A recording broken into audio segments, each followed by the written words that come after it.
Cadets laughed at the zero reading. Then system rebooted, access restricted, Earth protocol, black level. The holographic display flickered above the training arena, casting blue light across the faces of 73 cadets from 18 different species. Hale stood at the edge of the combat simulator, her dark hair pulled back, Earth military fatigues looking almost primitive among the crystalline armor and biosynthetic suits surrounding her. Another human, chittered Veldzara, a mantis-like Krishi whose translator made her mockery sound musical. Watch as she breaks the simulation again with her species' legendary incompetence. Laughter rippled through the assembly. Humans had only joined the Galactic Coalition 3 cycles ago, and their reputation preceded them. A species that had barely escaped their own planet before nearly destroying themselves with nuclear fire. Weak, short-lived, and technologically backward. Kevin, standing in the observation deck above, clenched his jaw. He tried to warn Hyle about the combat assessment, but she'd simply smiled that infuriating human smile and said, "Let them underestimate us." The simulation began. Hale stepped into the arena as the walls transformed into a hostile alien environment, Carnex 4, a death world classified as level 9 hazard. The kind of place where even Krogar warriors, those 7-foot killing machines, tread carefully. The first wave of simulated predators emerged, razor spine hunters with neurotoxic quills. The cadets in the gallery leaned forward expecting the human to panic, to fumble with her standard-issue pulse rifle. Instead, Hyle moved. She didn't run. She flowed like water, her body reading the terrain with an ease that made the simulator's advanced AI seem slow. The first predator lunged. She sidestepped and delivered a strike to its sensory cluster with her bare hand, a killing blow that shouldn't have been possible without enhanced strength, but it was. "Impossible," breathed Commander Thaxis, the Velcron instructor whose 12 eyes could track movement in multiple spectrums. Her power reading is still 0. On the display, Hyle's combat metrics showed flatline readings. No psionic energy, no bioelectric enhancement, no neural link optimization, just 0. The cadets' laughter died as Hyle dismantled the second wave with brutal efficiency.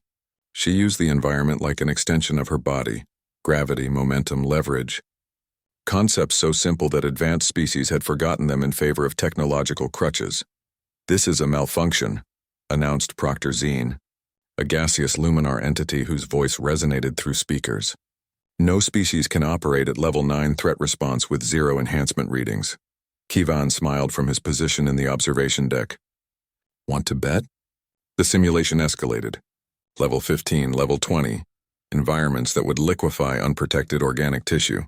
Hayal adapted, using her suit's basic functions in ways the manufacturers never intended.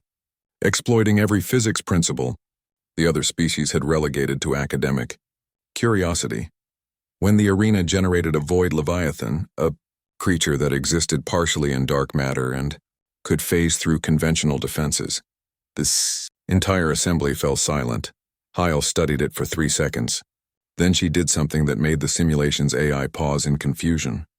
She threw a rock, not with technological enhancement, not with psionic guidance, just kinetic energy, trajectory calculation done in her organic brain, and an understanding of the creature's phase cycle that she'd observed and computed in real time. The rock passed through the creature's ethereal state and struck its singular point of physical manifestation, a hard analog no larger than a pebble. At the exact microsecond it materialized. The simulation froze.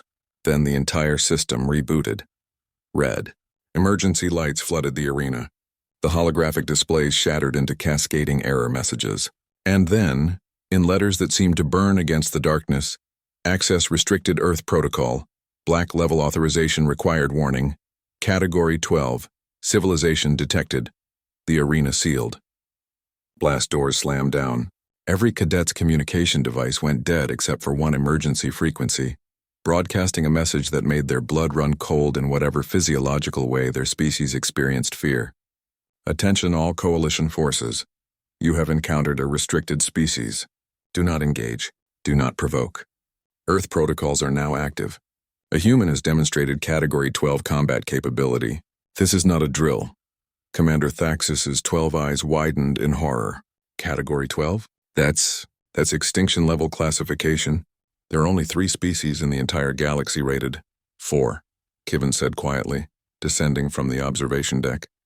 His own power reading displayed on nearby monitors, 0, exactly like Hyle's. The commander turned to him.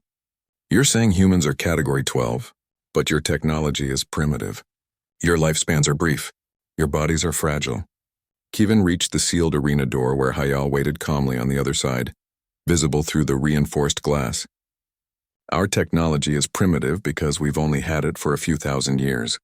Our lifespans are brief, so we pack a lot into them. And our bodies? He smiled, and it wasn't friendly. Commander, humans evolved on a death world where everything tried to kill us. Predators, diseases, our own atmosphere, other humans. We didn't just survive, we thrived. We learned to fight smart, not just hard. We learned that 0 enhancement meant 0 dependencies. No psionic powers to be dampened. No bioaugments to be hacked. No technological crutches to be disabled. The system broadcast another message. Black-level protocols exist because humans possess pattern recognition, adaptive learning, and endurance capabilities that exceed calculated threat models. In simulation, humans have demonstrated ability to weaponize any environment, any tool, any circumstance. Historical records indicate complete planetary dominance achieved without external intervention. Approach with extreme diplomatic caution. Velxara's mandibles clicked nervously.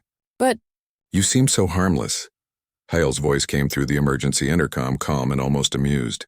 We are harmless, as long as you're friendly. The Coalition invited us to join as equals, and we're honored. But the black-level protocols? The blast doors began to open as senior Coalition officials arrived to handle the diplomatic incident. Those exist, Hyal continued, stepping out of the arena to stand beside Kivin, because someone asked our ancestors, what if they're not friendly? And we answered honestly. She looked at the assembled cadets with those plain human eyes that held something ancient and patient and utterly terrifying. 0 readings don't mean 0 threat. Sometimes they mean you're looking at the wrong metrics. The cadets who had laughed would never make that mistake again.